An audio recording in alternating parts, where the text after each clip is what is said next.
অনন্যা চুপি চুপি বাড়ি থেকে বেরিয়ে আসে। তখনই রাস্তায় লোকজন অনন্যাকে বলে, কোথায় যাচ্ছ অনন্যা দি? তখন অনন্যা বলে, আমি থানায় যাচ্ছি।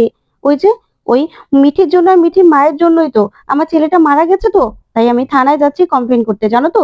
চুপি চুপি বেরিয়ে এসেছি, না হলে তো আমাকে ওরা বেরোতেই দিত না। যাই যাই, আমি থানায় যাই। এই বলে সেখান থেকে অনন্যা বেরিয়ে পড়ে। তখনই লোকজন বলতে থাকে, মাথাটা একদম খারাপ হয়ে গেছে, ছেলের শোকে মাথাটা একদম গেল বুঝি। ওইদিকে তখনই অনন্যা থানায় যায়। থানায় গেলেই অফিসাররা বলে, আপনি আপনি এখানে কি করছেন? কাকে চাই? তখনই অনন্যা বলে, আমি একটা কমপ্লেন লেখাবো। আপনি তো অফিসার, তাই না? তখনই দেখতে পায় যে বড় অফিসারও থানায় আছে। তখনই বড় অফিসারের ঘরে চলে যায় অনন্যা। তখনই বড় অফিসার বলে, আপনি আপনি এখানে? তখন অনন্যা বলে, হ্যাঁ অফিসার, আমি না, আমি একটা কমপ্লেন লেখাতে চাই। আমার ছেলে আমার ছেলে মারা গেল, জানেন তো। ওই দুজনের জন্য আমার ছেলে মরে গেল, আমাকে ছেড়ে চলে গেছে আমার ছেলে। তখনই অফিসার বলে, মানে কি বলছেন আপনি? আপনার ছেলে কি করে মারা গেল? তখন অনন্যা বলে, ওই যে, আমার ছেলে বিয়ের দিন মারা গেল। তখন অফিসার বলে, ও, আপনার ছেলে ওটা না? তখনই অনন্যা বলে, আপনি জানেন? তখনই অফিসার বলে, জানবো না কেন? কারণ আপনাদের এই খবরটা তো পত্রিকায়ও তো বেরিয়েছিল। বসুন বসুন। তখন অনন্যা বসলে অফিসার বলে, আচ্ছা, কি হয়েছিল বলুন তো? তখন অনন্যা বলে, জানেন তো অফিসার, আমার ছেলে একটা বাজে মেয়ের পাল্লায় পড়েছিল। তখন মেয়েটার কাছ থেকে আমার ছেলেটাকে আমি দূরেও সরিয়ে দিয়েছিলাম। আমি সম্পর্কটা শেষ করে দিয়েছিলাম। আর আরেকজনের সঙ্গে আমি বিয়েও ঠিক করেছিলাম। তখন অফিসার বলে, আপনি আপনার ছেলে সম্পর্কটা ভেঙেও দিলেন, আবার আরেকজনের সঙ্গে বিয়েও ঠিক করে নিলেন? তখন অনন্যা বলে, হ্যাঁ, আমি তো মা। আমার ছেলের কিসে ভালো হবে, কিসে খারাপ হবে, সেটা তো আমি জানি। আমি জানি তো, তার জন্যই তো আমি সবটা আমি সবটা ঠিক করেছিলাম। ওই মহিলা, দুজন মহিলা দুজন মহিলাই তো আমার ছেলের জীবনটা একদম শেষ করে দিল। আমার ছেলে আমার ছেলে ওদের জন্যই মরে যেতে বাধ্য হলো। কিন্তু আমি তো মা, আমি সহ্য করতে পারছি না অফিসার। বিশ্বাস করুন, আমার ছেলের জন্যই তো আমি এখানে এসেছি। আমি আপনার কাছে কমপ্লেন লিখতে চাই। আমি ওদেরকে যতক্ষণ না পর্যন্ত শাস্তি দেব, ততক্ষণ আমি শান্তি পাবো না। তখন অফিসার বলে, আচ্ছা, আপনি কার বিরুদ্ধে কমপ্লেনটা লেখাতে চান বলুন তো? তখনই অনন্যা বলে, ওই যে ওই যে মিঠি মিঠি তখন অফিসার বলে, মিঠিকে? তখনই অনন্যা বলে, ওই তো ওই তো আরেকটা মেয়ে, ওর জন্যই তো আমার ছেলের আজকে এই অবস্থা। জানেন তো, আমার ছেলের মাথাটা একদম শেষ করে দিচ্ছিল। তখনই আমি বুঝতে পেরেই ওকে আমার ছেলের জীবন থেকে সরিয়ে দিয়েছিলাম।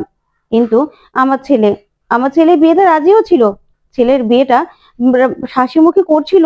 কিন্তু হঠাৎ করেই সবার সামনে, বিয়ের আগের দিন সবার সামনে আমার ছেলেটাকে এত অপমান করলো না, যে আমার ছেলেটা এই সুসাইড করতে বাধ্য হলো। তখন অফিসার বলে, দেখুন, আপনি যেটা বলছেন সেটা তো কোনো সত্যতা নেই। কারণ আরেকজন আপনার ছেলেকে কিভাবে কিভাবে বাধ্য করবে? তখন অনন্যা বলে, হ্যাঁ অফিসার, ওই যে কমলিনীর সঙ্গে তো আমার দেওরের সম্পর্কও আছে। তাই তো তাই তো আমার দেওরও এটা চায় না যে আমি বাড়ি থেকে বেরিয়ে আসি। তখন অফিসার বলে, সত্যন্ত বোস? তখনই অনন্যা বলে, হ্যাঁ, ওই তো আমার দেওর আপনাকে ফোন করেছিল না, পুরো ব্যাপারটা ধামাচাপা দিতে চাইছে। আমি যাতে কোনো কমপ্লেন লেখাতে না পারি, তার জন্য তোমাকে ঘরে বন্দি করে রেখেছিল। তাই তো আমি একা বাড়ি থেকে পালিয়ে এসেছি। আমি তো এখানে আসতে জানলে আমার স্বামী আমাকে আসতে দিত না, আর আমাকে স্বতন্ত্র আসতে দিত না। তারপরে অফিসার বলে, ঠিক আছে, নিন, এই যে একটা কাগজ, এটার মধ্যে আপনার সমস্ত অভিযোগ লিখে দিন। তখন অনন্যা বলে, অভিযোগ লিখে দিব? আপনারা আপনারা সে অনুযায়ী কাজ করবেন তো অফিসার? আপনি আপনি ওদের দুজনকে অ্যারেস্ট করবেন তো? বলুন, অ্যারেস্ট করবেন তো? আমি সব অভিযোগ এখানে লিখে দেব। আপনি ওদেরকে না, যদি যদি শাস্তি না দেন না, তাহলে কিন্তু আমি এখানে এসে সুসাইড করব আমি। তখন অফিসার বলে, না না, আপনি আপনি কমপ্লেন লিখুন, লিখুন, আমি বাকিটা দেখছি।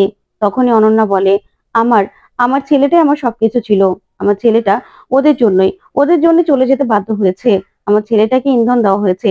তখন অফিসার বলে, আচ্ছা ঠিক আছে, আমি সবটা দেখবো তো। আপনি আপনি কমপ্লেন লিখুন না, এসব কথা বলতে হয় না।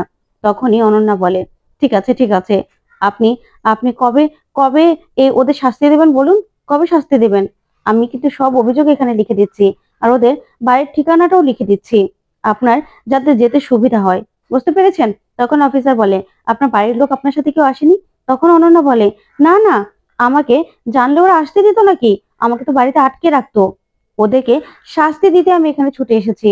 আমার ছেলেটা তো চলে গেছে, আমি ওদেরকে শাস্তি দিয়ে আমার ছেলেটার কাছে চলে যাব। আমার ছেলেটাকে গিয়ে বলবো, প্লুটু, দেখ, ওদেরকে আমি শাস্তি দিয়ে এসেছি। আমার ছেলেটা মারা গেছে ঠিক আছে, কিন্তু ও কোথাও না কোথাও তো আছে, আমি জানি। আমার আশেপাশেও হয়তো বা আছে, ও সবটা দেখছে। তাই তো আপনি বলুন, কবে কবে আপনি ওদেরকে শাস্তি দেবেন? তখন অফিসার বলে, হাত জোর করে বলছি, আপনি প্লিজ সুসাইড করার কথা বলবেন না। আমি ওদেরকে শাস্তি দেবো তো। আগে আপনি কমপ্লেনটা লেখান না, তাহলেই তো হয়ে যাবে, তাহলেই হবে। তখনই অনন্যা বলে, হ্যাঁ, আমি সব কিছু লিখে দিচ্ছি। আপনি কিন্তু ভালো করে ওদেরকে শাস্তি দেবেন। ওদেরকে শাস্তি না দিয়ে আমি শান্তি পাবো না। ওদের জন্য আজকে আমার ছেলেটা, আমার একমাত্র ছেলেটা আমাকে ছেড়ে চলে গেছে।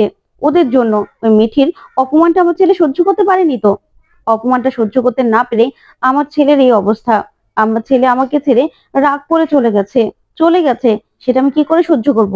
ওই মিঠি আর কমলিনীকে আমি কিছুতেই শান্তি দেবো না, কিছুতেই না।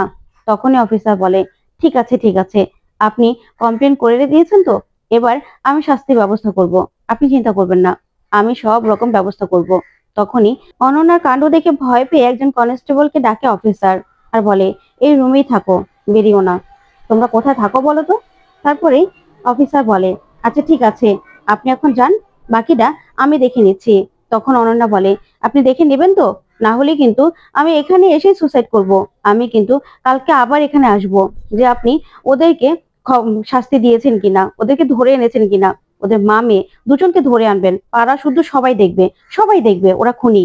ওইদিকে দেখা যাবে মিঠি একা দাঁড়িয়ে দাঁড়িয়ে ভাবছে প্লুটোর কথাই। তখনই কমলিনী বাড়িতে আসে। তখন কুর্চিও সেখানে আসে। তখন কমলিনী মিঠির কাছে এসে বলে, মিঠিমা, কালকে তোমাকে আমার সঙ্গে এক জায়গায় বেরোতে হবে। তখনই মিঠি বলে, কোথায় যাব মা? তখন কমলিনী বলে, আসলে একজনের সঙ্গে তোমাকে দেখা করতে হবে, তোমাকে কাউন্সিলিং করতে হবে মা। তখনই মিঠি বলে, না মা, আমি কোথাও যাব না, আমার কোথাও যাওয়ার কোনো দরকার নেই। তখনই কমলিনী বলে, না মা, দরকার আছে তো, সেই জন্যই তো আমি গিয়েছিলাম। তোমার দরকার আছে। চোখ মুখের কি অবস্থা, তুমি না খাও, তুমি না ঘুমাও, এতে তো তোমার অবস্থাও খারাপ হয়ে পড়বে মা। তাই তো তোমার নতুন কাকুর সঙ্গে আমি কথা বলতে গিয়েছিলাম। তোমার নতুন কাকু আর আমি মিলে তোমাকে একটা জায়গায় নিয়ে যাব। তখনই মিঠি বলে, কেন মা, আমি কি পাগল নাকি? তোমাদের মনে হচ্ছে যে আমি পাগল? তখনই কুর্চি বলে, মিঠি, এরকম করে কথা বলতে হয় মা? তুমি পাগল হবে কেন? কিন্তু তোমার তো এখন একজনের সঙ্গে মন খুলে কথা বলা দরকার। কারো না কারো সঙ্গে তো কথা বলতে হবে। মন খুলে যদি কথা না বলতে পারো, তাহলে তো তোমার অবস্থা খারাপ হয়ে যাবে মা। তাহলে কেন বলছো এসব কথাগুলো? তখনই মিঠি বলে, আসলে মা, আমার থেকেও তোমার তোমার একটু বুঝে চলা দরকার। তুমি এখন একটু সংযত হও। তখন এই কথা শুনে কমলিনী অবাক হয়। তারপরে কুর্চি বলে, কি বলছিস তুই মিঠি?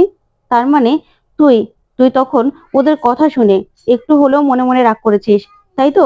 তখন কমলিনী বলে, কি হয়েছে দিদি ভাই? তখন কুর্চি বলে, আর কি হবে?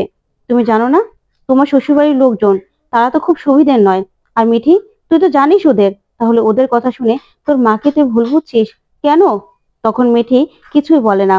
তারপরে কুর্চি বলে, জানো তো, মেয়ের প্রতি ভালোবাসা, বোনের প্রতি ভালোবাসা, নাতনির প্রতি ভালোবাসা দেখাতে গিয়ে তোমার নিন্দে না করলে তো আর ওদের হচ্ছিল না। তার জন্য তোমাকে নিয়ে নানান ধরনের খারাপ খারাপ কথা বলেছে মেয়েটার সামনে। আর সেই জন্যই হয়তোবা মিঠির কষ্ট হয়েছে, সেই জন্য এই কথাগুলো বলছে। আমি জানি তো, তোমাকে নিয়ে ওদের খারাপ কথা না বললে তার পেটের ভাত হজম হয় না। তখনই কমলিনী মিঠিকে বলে, আচ্ছা মিঠিমা, তুমি কি চাও বলো? তুমি কি চাও তোমার নতুন কাকুর সঙ্গে আমরা কোনো সম্পর্ক রাখবো না? তাহলে তুমি বললে সেটাই হবে। আমি কোনো রকম কোনো সম্পর্ক রাখবো না।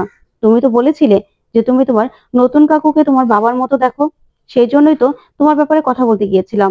তখন মিঠি বলে, হ্যাঁ, বাবার মতো দেখি, কিন্তু আমি বাবার মতো দেখি বলেই যে তোমাদের বাবা মায়ের মতো হয়ে থাকতে হবে, সেটা কিন্তু নয়। সেটা তো আমি চাইনি মা। তখন এই কথাগুলো শুনে কমলিনী অবাক হয়ে তাকিয়ে থাকে। তারপরে কুর্চি বলে, মিঠি, এসব তুই কি বলছিস? তখন কমলিনী বলে, জানো তো দিদি ভাই, আমি না মিঠিলের সঙ্গে কথা বলেছিলাম, কিন্তু মিঠিল বলেছে এই ব্যাপারে ও কোনো সাহায্য করতে পারবে না। সেই জন্যই তো আমি নতুন ঠাকুরপোর সঙ্গে কথা বলতে গিয়েছিলাম, যে সাইকোলজিস্টের সঙ্গে কথা বলবো, যেহেতু নতুন ঠাকুরপোকে যদি আমি না জানাই, তাহলে তো উনি রাগ করবে। আর মিঠিও তো রাগ করতে পারে ও নতুন কাকুকে কিছু না জানালে। আমি ভেবেছিলাম যে মিঠি হয়তো বা রাগ করবে, সেই জন্যই ও নতুন কাকুর সঙ্গে দেখা করে আমি সবটা ঠিক করে এসেছি। সব ব্যাপারে সিদ্ধান্ত আমি একা নিতে পারি না, কখনো তার সিদ্ধান্ত একা নেই না। কিন্তু এই জন্য যে মিঠি এভাবে রিয়াক্ট করবে, রাগ করবে, সেটা আমি বুঝতে পারিনি। তো ভালোর জন্যই তো গিয়েছিলাম মা। তখন মিঠি বলে, শোনো মা, আমার কথা কাউকে ভাবতে হবে না। আমি না একটু একা থাকতে চাই, আমি আমার মতো করে থাকতে চাই। আমি প্লুটোর কথা ভেবেই থাকতে চাই। তখন এই কথাগুলো শুনে অবাক হয় সবাই। তখন মিঠি বলে, আচ্ছা মা, এটা তো তোমার ঘর, আমি কি আমার ঘরে চলে যাব? তখন কমলিনী বলে, কেন বলছিস এই কথা মা? আমাদের তো কথা হয়েই গিয়েছিল যে তুই আর আমি এক ঘরেই থাকবো এখন থেকে, তোকে আর আমি একা ছাড়বো না। তখন মিঠি বলে, চিন্তা করো না মা, আমি আত্মহত্যার মতো ডিসিশন নিব না। প্লুটো যেই ভুলটা করেছে সেই ভুলটা আমি করব না। আমি এখানে থেকেই সবটা সবটা সহ্য করে নেব। আজকে আমার জন্যই প্লুটোর এই অবস্থা। আমি আমি অনেক কিছু করতে পারতাম। তখনই কুচি বলে, তুই কেন নিজেকে দোষারোপ করছিস মিঠি? এখানে তো তোর কোনো হাত নেই, তুই তো কিছু করতে পারতি না তাহলে? তখন মিঠি বলে, না, আমি অনেক কিছু করতে পারতাম, এখন সেটা বুঝতে পারছি। আসলে আমি তো জানতাম ও কেমন, তাহলে আমার আগে বোঝা উচিত ছিল। কিন্তু মাই তো আমাকে বলেছিল যে ওর জীবন থেকে যাতে আমি সরে যাই, সেই জন্যই তো আমি সরে গিয়েছিলাম। তখন কমলিনী বলে, মিঠি মা, তুই এখন আমাকে এই কথাগুলো বলছিস? হসপিটালে তোকে কিভাবে অপমান করেছিল তোর মনে নেই? তোর অনন্যা আন্টি তোকে যেভাবে মেরেছিল, অপমান করেছিল, তারপরেও যদি আমি তোকে এই কথাটা না বলতাম তাহলে কি আরো খারাপ হতো না? আর তুই যদি সরে না আসতিস তাহলে কি আমি কি কিছু করতে পারতাম? তুইও আমাকে দোষারোপ করছিস সকলের মতো। তখন মিঠি বলে, না মা, আমি কাউকে দোষারোপ করছি না, তবে আমার কথাটাই আমি বলছি। আমার অনেক কিছু করার ছিল, কিন্তু আমি প্লুটোর জন্য করতে পারিনি। কিন্তু ও ভুল করেছে, আমি তো সেই ভুলটা করব না মা। আমি শুধুমাত্র চাই যে ওর স্মৃতি নিয়ে আমি বেঁচে থাকি, আর কিচ্ছু না। তখন এই কথাতে কমলিনী বলে, মিঠিমা, কেন এরকম করছিস? তখন মিঠি বলে, মা, আমার মনটা ভালো নেই। আমি যে কি করছি না করছি আমি কিছুই বুঝতে পারছি না। সরি, তোমাকে আমি অনেকগুলো কথা বলে ফেললাম মা। আমার মন খারাপ তো, কষ্ট থেকে হয়তো এই কথাগুলো বলে ফেলেছি। তুমি না কিছু মনে করো না মা, তুমি কষ্ট পেও না। তখন কমলিনী বলে, না মিঠিমা, আমি কষ্ট পাচ্ছি না, আমি কিছু মনেও করছি না। আসলে আমার জীবনটা জানিস তো, আমার জীবনটা না খুব একটা সুখের নয়। আর আমার জীবনে অপমান, ঘৃণা এসব ছাড়া না আমার জীবনে আর কিছু নেই রে মা। আমি তো সব সহ্য করে নিয়েছি, এখন শুধু দিন গুনছি। আর তো কিছু নেই আমার জীবনে। আর কিছু থাকলে তো আগেই থাকতো। আগে থেকে আমার জীবনে কোনো রং ছিল না, এখন আর কি হবে? আসলে আর পাঁচটা স্বাভাবিক মানুষের মতো তো আর আমি বাঁচতে পারি না, সেজন্যই আজকে আমার এই অবস্থা। তখন মিঠি বলে, তোমাকে অনেক খারাপ কথা বলে ফেলেছি মা, তার জন্য তার জন্য তুমি আমাকে ক্ষমা করে দাও মা, আমার না খুব কষ্ট হচ্ছে। এই বলে মিঠি কাঁদতে থাকে। তখন মিঠি বলে, আমি তোমাকে অনেকগুলো কথা বলে ফেললাম মা, আমি নিজেকে ঠিক রাখতে পারিনি, সামলাতে পারিনি, সেজন্য তোমাকে এই কথাগুলো বলতে বাধ্য হয়েছি। তুমি আমাকে ক্ষমা করো। তখনই কমলিনী বলে, না মিঠিমা, তুমি তো তোমার মাকে বলেছো, তোমার মাকে বলে যদি তাও তুমি একটু শান্তি পাও তাহলে তুমি বলো, আমার কোনো সমস্যা নেই তাতে। তুমি তোমার মাকে তো বলবে, আর কাকে বলবে বলো তো? তোমার মাকে তুমি বলে একটু নিজেকে হালকা করে নাও, হালকা করে নাও তুমি, আমার কোনো সমস্যা নেই। তুমি কেঁদো না মা, তুমি একটু সুস্থ হয়ে যাও, তুমি একটু ভালো হয়ে যাও। তোমার এই কষ্টগুলো যে আমি দেখতে পাচ্ছি না, কষ্টগুলো আর সহ্য করতে পারছি না। আমি একজন মা হয়ে কি করে এই কষ্টগুলো সহ্য করব বলো তো? কি করে সহ্য করব? ওইদিকে দেখা যাবে কমলিনীর বাড়ির সামনে পুলিশের গাড়ি আসে।